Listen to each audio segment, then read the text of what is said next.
Cyberpunk 2077 is my personal favorite game of all time. And I know that probably has a lot of you scratching your heads or angrily running to the comments section. But you see, I don't love Cyberpunk because of the crowd and police AI that had to be updated. I don't love Cyberpunk for the amazing graphics or fun gameplay, or choices that quite frankly lacked in meaningful consequence and the bugs that riddled the game at release. I love it for something a lot deeper than that. Because for me, the best worlds out there are built on meaning, on characters that last with you, on worlds that feel deep, and on questions that cannot go unanswered. And while I've played games that have better role-playing mechanics, or games that were more polished with less bugs and missing features, I don't think I've ever played a game that ever made me feel quite like this one did when the credits finally rolled. Cyberpunk 2077 isn't a story about fame, fortune, and the fast life. It's a game about the antithesis to all of that. In a world full of gangs, violence, deceit, and destruction, the story of this game is about finding a solace in all that. And every part of this world falls into full service of that one goal. You can find broken souls grieving things they have done, like Barry the cop, before he inevitably takes his life. You get to experience characters who previously were wary of you open up about the pains of lost loved ones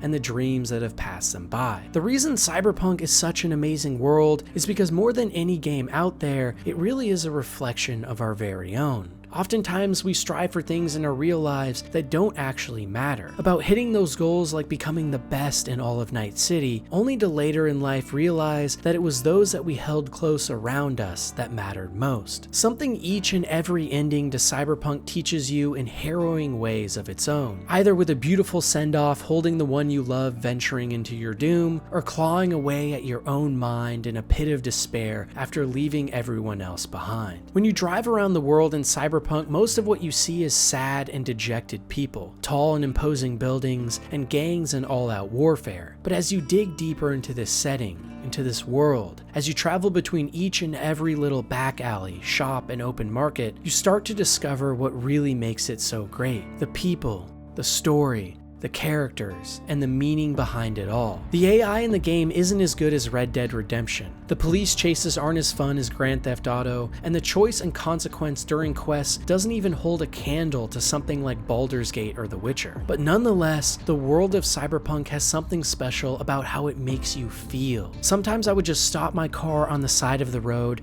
and look up into the sky, into those massive mega structures housing hundreds of thousands of people. I would slowly walk down each different side street in every district on the map and see the love and care that went into this game. Like listening to the sounds of the hustle and bustle and people chatting as you walk through the gardens in the downtown city plaza, or listening to the sounds of birds in the walled-off sanctuaries. The hum of machinery just outside the city in the Biotechnica flats that supply food for everyone. It's slower moments like this that define the world of Cyberpunk. The quests where instead of combat, you simply take a dip into a local lake and scuba dive with Judy, or listen to Carrie Eurodyne play his new song on a boat crashing against the waves, listening to Johnny Silverhand spill out his heart and soul in the middle of a desolate oil field. That's what Cyberpunk's all about. Where most games focus on the big set pieces, the bombastic moments, and the flair of it all, something Cyberpunk surely has too.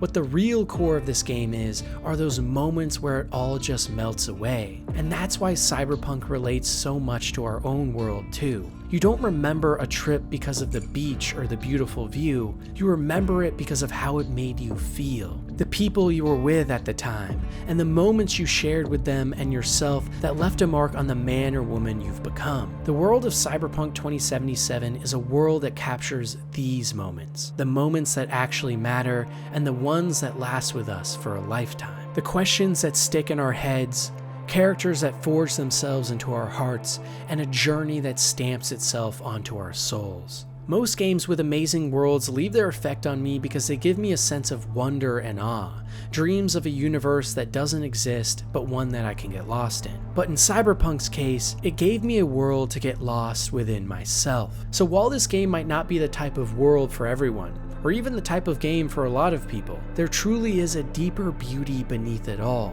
that might just leave a bigger effect on you than anything else out there, because I know it did for me. And maybe, just maybe, that's what the real goal of making worlds in video games should be all about anyways.